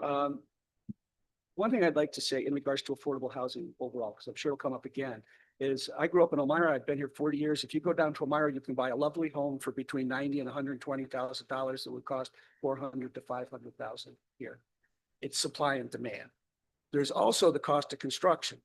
I agree with Deborah on a lot of her points. We need to rezone so we can turn a lot of the houses were built for families with 4 or 5 kids into families that now consist of one person, a couple, and maybe one kid.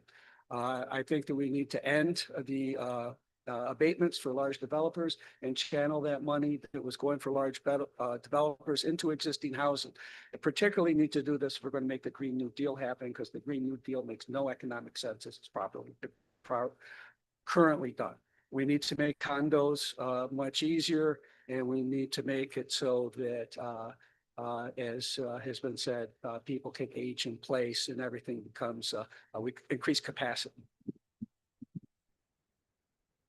I think that the housing crisis comes in, there's 2 different ways to address it. So on the side of tenants, I've said before that I believe in rent stabilization, making housing not increase in price every single year. And it's pricing tenants out.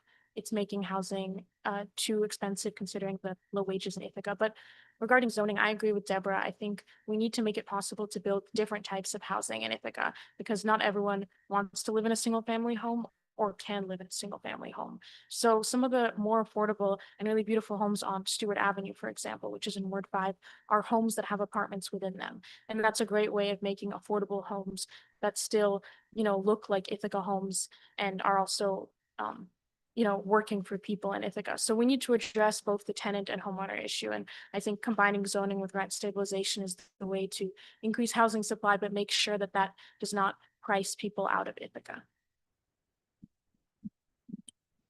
10 seconds. Yeah, 30 seconds for rebuttal. Yes. The problem with rent stabilization is only addresses one side of the equation. You have to always pay attention to both sides of the equation. So if my taxes are going up 15% a year and utilities are going up 10% a year, and you put a cap on what I can charge, I'm bankrupt. That's not correct. It doesn't work. It leads to a decline in the decay of housing, and that doesn't work. We have to approach it in a way that addresses both sides of the equation. So the way that rent stabilization works under the Emergency Tenant Protection Act accounts for that. It doesn't mean that landlords will lose money because it accounts for inflation. It sets the amount that rents can increase above inflation. So if costs are increasing in the city and the cost of maintenance is increasing, landlords do still increase their rents, but it just means they cannot increase their rents by unreasonable and exorbitant amounts, which is most relevant for the large landlords that don't even live in Ithaca, that have huge apartment buildings and are charging rents far above what they need to maintain their properties. Yes. I'm getting in this game. So I want to pick up on one of Hannah's points, which is that, there are two different types of landowners in Ithaca. And I think that it's just really important to separate them and treat them differently, right? Large landlords who don't even live here, that happens on the commercial level too. I think that it's really important to make sure that we are addressing that make sure that we are really addressing that, separating them out from smaller landlords who only have one or two properties. Thank you.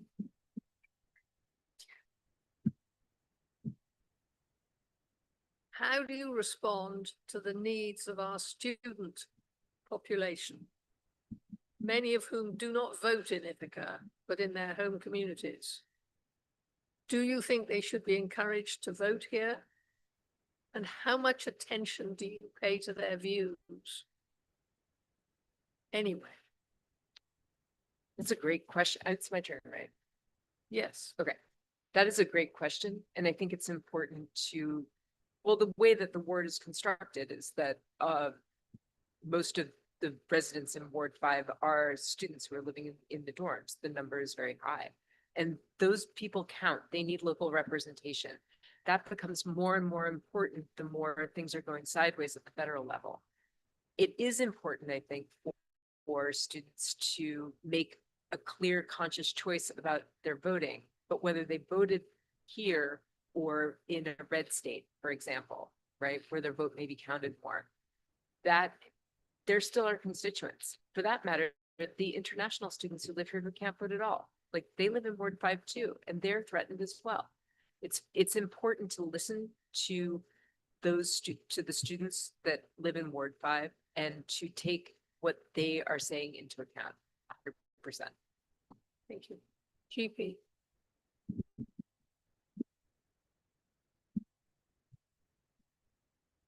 All of our citizens, regardless of their background or their economic status or their sex or gender or choices, need to be listened to and heard.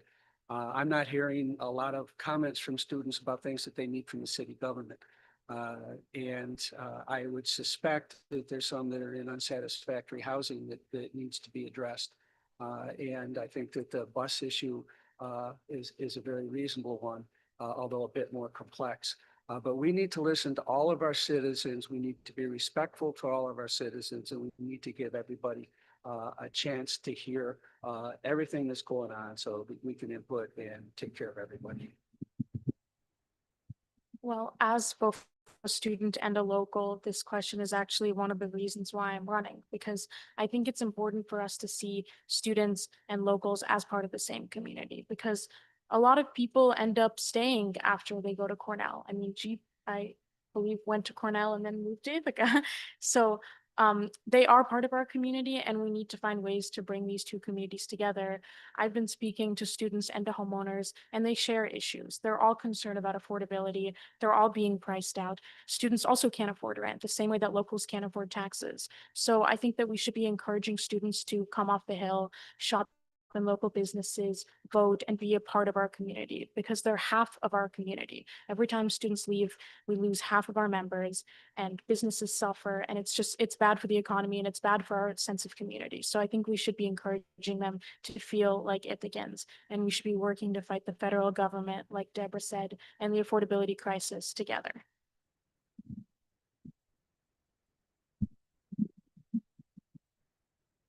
I just want to add to that, the number one issue that I hear from students is actually that they feel really uncomfortable about the relationship between Cornell and the city, and they hold that inequity in a way that gives them that makes them feel really bad and gives them a lot of shame. And I think that's really important to hear, that the freshmen in the dorms care about Cornell participating financially in Ithaca. They can see the inequality in that transaction.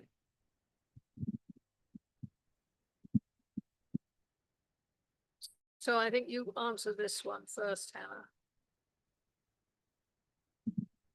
What is your attitude, and explain this in more detail, towards Cornell?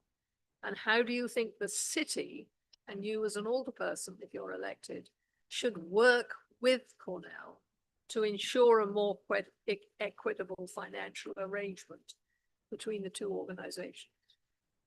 I think that Cornell for the last century has had a very exploitative relationship with the city, and they haven't paid their fair share. And I think that we need to be fighting for Cornell to pay both the school district, TCAT, and the city its fair share. And that's difficult right now with federal funding cuts. Cornell is under attack. But I think that the way we do that, like I said in the last question, is by making Cornell and Cornell students feel like they're part of Ithaca, and encouraging Cornell students to speak with the administration and protest the same way that they've been protesting many other things. Because like Deborah said, Cornell students do care about Cornell and Ithaca having a better relationship. A lot of them say that it's unfair, that Cornell is not contributing. And I think that this is a struggle that we can go into and win together. Deborah.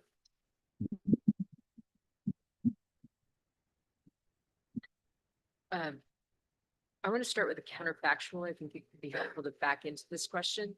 Cornell is under threat from the federal government, and this is a town that loves a good protest. Where's the big show of solidarity for Cornell, right? It doesn't exist. And I don't think that's because Ithaca doesn't do that, right?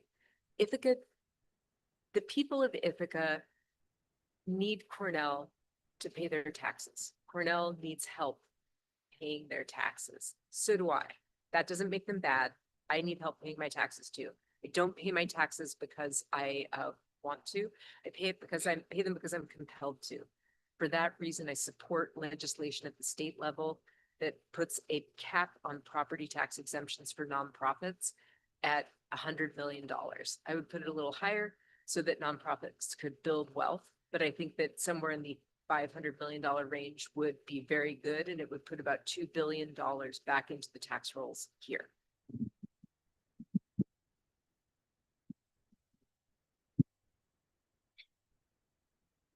Once again, I think it's critically important that we work respectfully and cooperatively with all the constituents, including Cornell.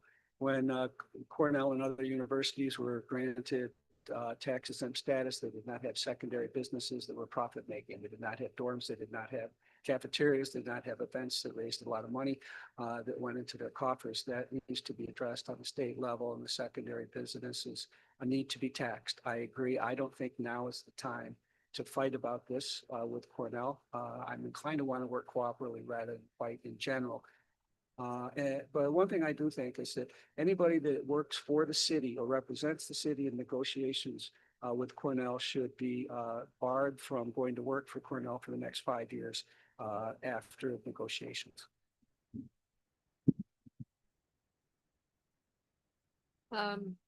You're answering the next question first. Okay, all right. The policies of the current national administration are already impacting many organizations and not-for-profits in the city and the county financially. What action should the city take to help mitigate those financial cuts? The reality is as a result of these, we're all gonna bleed. We're all gonna need to take hits. It's not gonna be just, oh, we're gonna fix them, we're gonna keep them safe. And this, every single one of us in this country is gonna be taking a hit from what's going on coming out of Washington. So we need not to have any protected classes of people. We need to all look at things as objectively as possible and say, how can we make this work in this difficult situation? How do we take care of our neighbors? How do we take care of our friends? How do we take care of our families? And none of us are going to be living as well as we were. The circumstances that we are in are different than the ones in which previous agreements were made. When circumstances change, when environments change, we need to adapt and we need to adjust and we need to do what works and not what we were hoping would work based on the circumstances that caused the initial decision. Hannah. I think that we need to be thinking creatively of ways to get money when the federal government comes after organizations. And I think that means supporting the grant administrator, for example, helping people write grants for the city, county, and state level. And I also think it means, like what Jeep said, just understanding that this is going to hurt all of us and we need to be working together in coalitions with all levels of government to fight the federal government and make sure that organizations that serve Ithaca are still receiving the funding they need.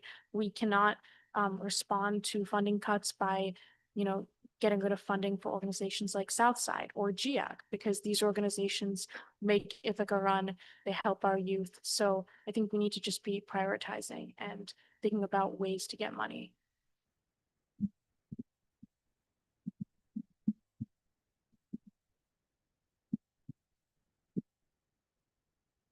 When institutions are faced with really serious funding or financial challenges, whether they come from a crazy federal government or just inability to meet fundraising goals, it's important to organize around the values of the organization, and in this case, the municipality, right?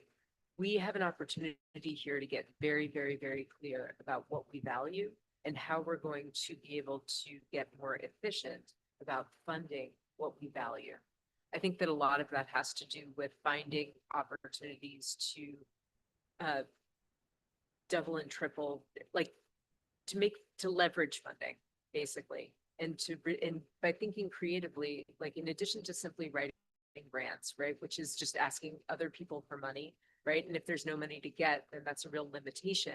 We also have to think about how we do more with less. But I don't think it's a good idea to start this conversation with a scarcity mindset.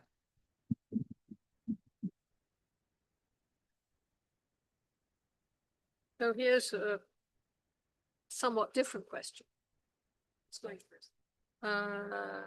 You are.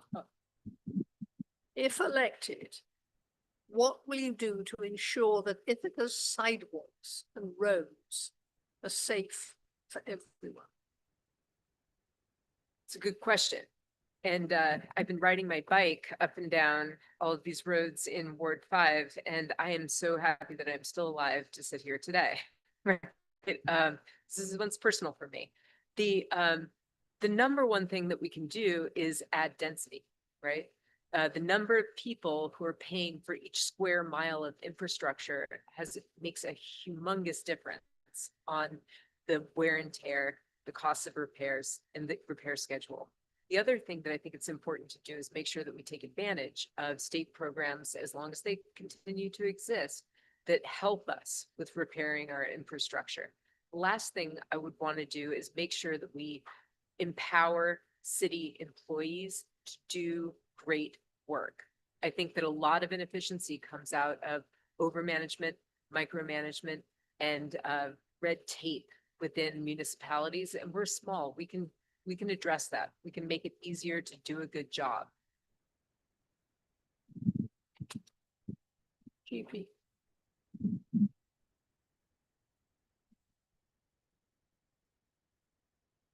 I agree with much of what Deborah said. I think one of the big problems with the sidewalks and the street repairs, pothole repairs, is that they're often done based on complaints by citizens.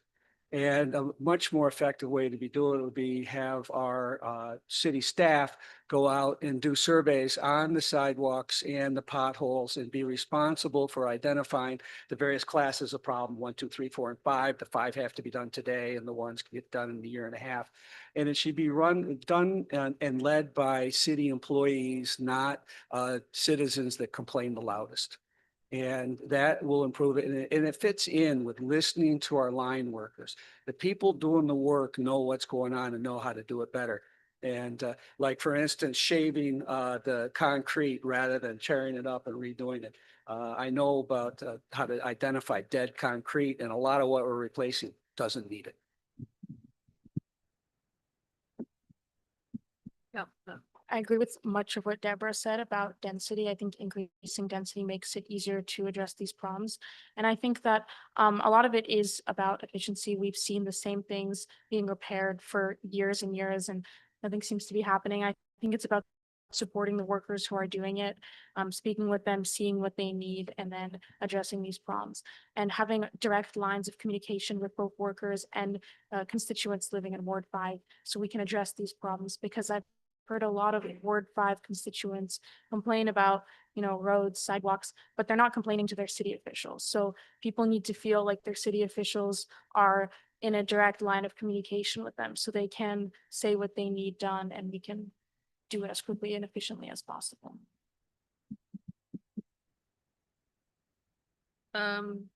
This you're answering first, Hannah. How important do you think it is for city alderpersons to work closely with the county on issues which affect the whole community, not just the city, such as criminal justice, homelessness, law enforcement? I think that this is extremely important, and a lot of issues that we're discussing and that were discussed in the Ward 1 discussion, like about homelessness and building a shelter, are things that the county can do, but the city should be supporting them in doing. So I've worked closely with county legislators like Veronica Pilar, and I will continue to do so. I think having those connections is important, and being constantly in communication, and also making sure that the city is being heard by the county. So a lot of people are concerned about, the fact that there is no homeless shelter right now, the fact that people are on the street, and during winters, people are dying of hypothermia. We need to be speaking to the county about how to create a low barrier homeless shelter and how to address these problems. Deborah.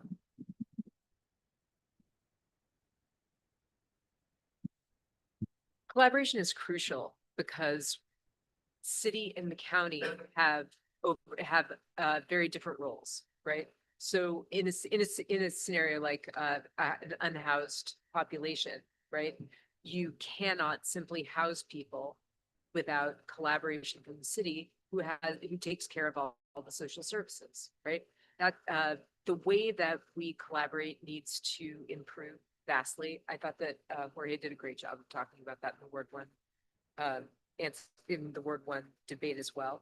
And what I would add is that it's important for Common Council to understand that the city is 10 square miles, right? And that every single thing that the Common Council does has to fit into a county and a state context, so that we don't wind up being 10 square miles surrounded by reality in an ineffective way, right? That people can just kind of outrun by driving over to Lansing. Thank you. And I have to agree with both the people that spoke before me. Yeah, I think that collaboration is critically important. I would love to see effective consolidation of services rather than ineffective consolidation of services. And it's very difficult to combine different bureaucracies without simply adding a new layer of bureaucracy that does not improve cost effectiveness or efficiency. but it can be possible. And how it becomes possible if we develop a trusting working relationship between the city, the town, the county, and the state, and have a clear understanding of where different responsibilities, resources, access to cash streams come from. And I think it can be done if we work with intention to be collaborative rather than to solve just one particular problem. And that is key. We have to get away from the divisiveness that it seems to be trickling down from DC. So this is the last question before you make your final statements. And what is your number one priority if you are elected as an alderperson?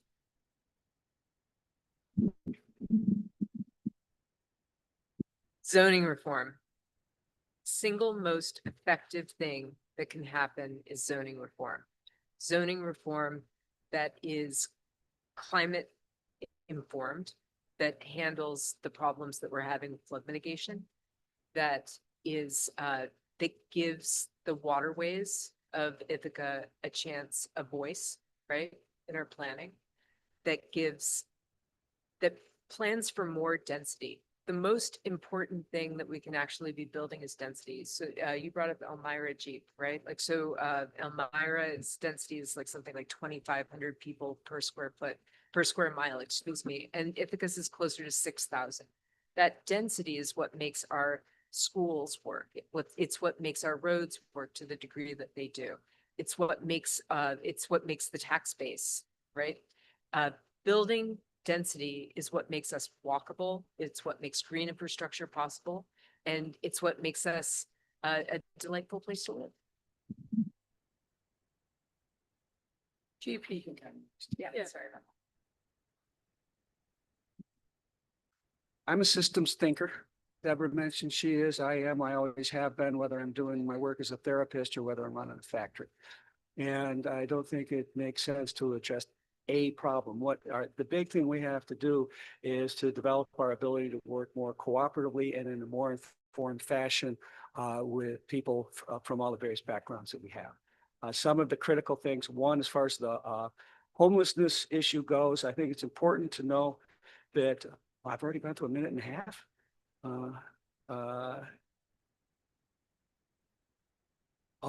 This is the last question. Oh, I'm Yes. sorry. I thought it was closing statement. No. Oh, Jesus, I'm gone.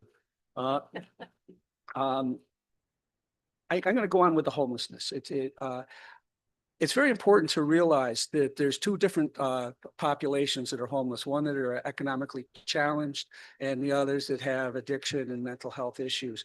And they need to be taken care of in very different ways. They need very different resources, and they can be housed in very different ways successfully. I may be biased because I'm a labor student, but I would say that my number one priority is labor and creating good, stable jobs. And I think that that addresses all the problems that we're discussing, because part of having at-will employment in this country, when you can be fired at any point for any reason, it means that you can be evicted at any point too. So that addresses a housing issue. A lot of our unhoused population are people who had jobs and were fully functioning, and then they lost their job for some reason and were fired. And they were evicted overnight. So I think we need to be addressing labor. I think we need to be creating more jobs, and clean energy development is one way to do that, having requirements that keep clean energy development local, making sure that the city is never outsourcing labor and we're just bringing more and more jobs in, supporting labor unions, working with teachers and TCAT drivers, because that's what makes our city run. That's how we have stable bus routes that show up on time, and we need enough drivers.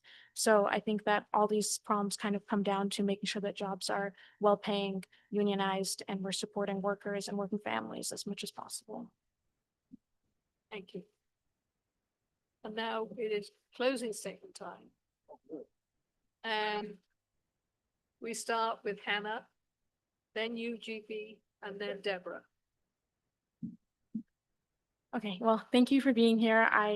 Just to summarize what I said at the beginning and what I've said throughout all these questions, I'm running because Ithaca has both an affordability and an equity issue, and we need people who are part of coalitions talking with people in the community to be our leaders. So I've been fighting this fight for many years now. I've fought around housing, for tenant rights, for affordability, and also which is why the support of many local unions as part of this campaign. And I'm fighting for an Ithaca that has affordable housing. I'm fighting for zoning reform, and I'm fighting for stable, good paying jobs and reliable buses. And I think the reason that I think you should all vote for me is because I'm not just a person. I'm not running because I think I have all the answers. I'm running because when I have a problem and I don't know something, like for example, green energy, I know a little about green energy, but not as much as I would like to know. But I think what our leaders need to be able to do is go to organizations and experts who do know green energy and ask them, what do we need done to make the city run, to make the city green? And that's what I'm going to do if elected. I'm going to work with the organizations that have been supporting me, that I've been a part of for many years, and we're going to find the best solutions for the affordability and equity crisis in Ithaca. GP. I want to start with supply and demand. I'd like to change the conversation. I would like people to realize that a lot of the affordability crisis in Ithaca is because a lot of people want to live here. It's a beautiful place to live. That makes it more expensive to live than in Elmira or Cortland. That's important to know. Also, construction costs have gone up dramatically. The non-rapacious landlords of Ithaca neighborhood housing, it costs them $400,000 to construct a unit. Figure out what the rent is from that. It's not that people are bad and evil and trying to take too much. Things have gotten expensive to build, and things that already exist and are attractive have more demand. That needs to be a part of the conversation rather than you people are taking advantage of all of us. Second, as far as the cost of containing government, I am not advocating cutting. I am advocating managing well. It currently costs the city more than $100,000 per employee to have them working for us.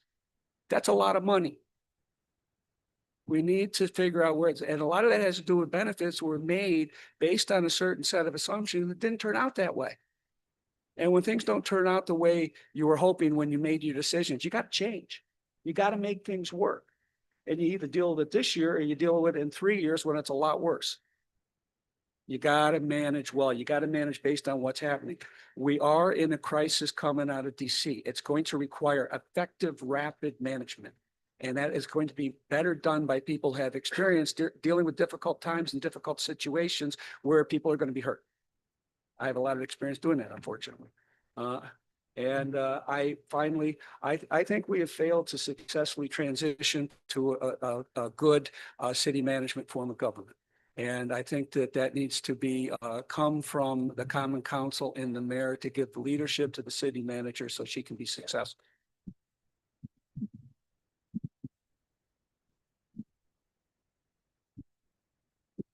I appreciate you bringing up management, and I want to talk about leadership. Managers manage situations. We have a city manager, right? And their job is to work at the staff level to implement the vision of Common Council, right?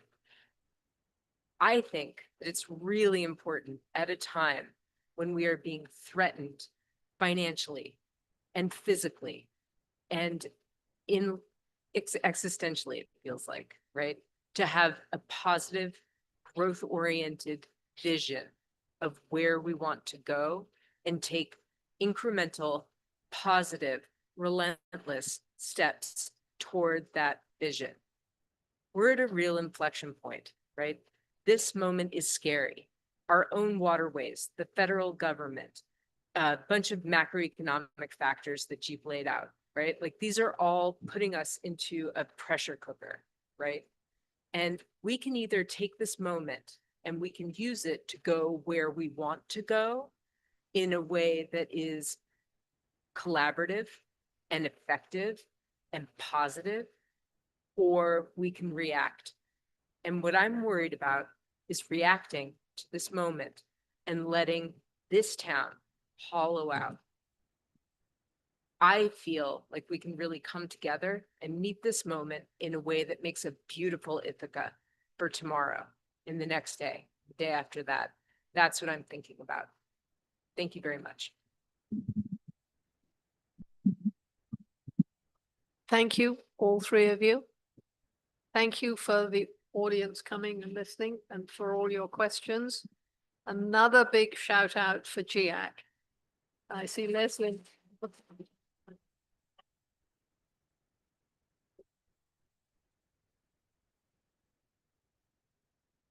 And I know we have a couple of volunteers, but I think we would clear up awfully much more quickly if everybody helped by folding up their chairs and somewhere there are racks to put them on, and then we'll be out of Leslie's hair before you Thank can so say much. Jack. That was fun. Yeah.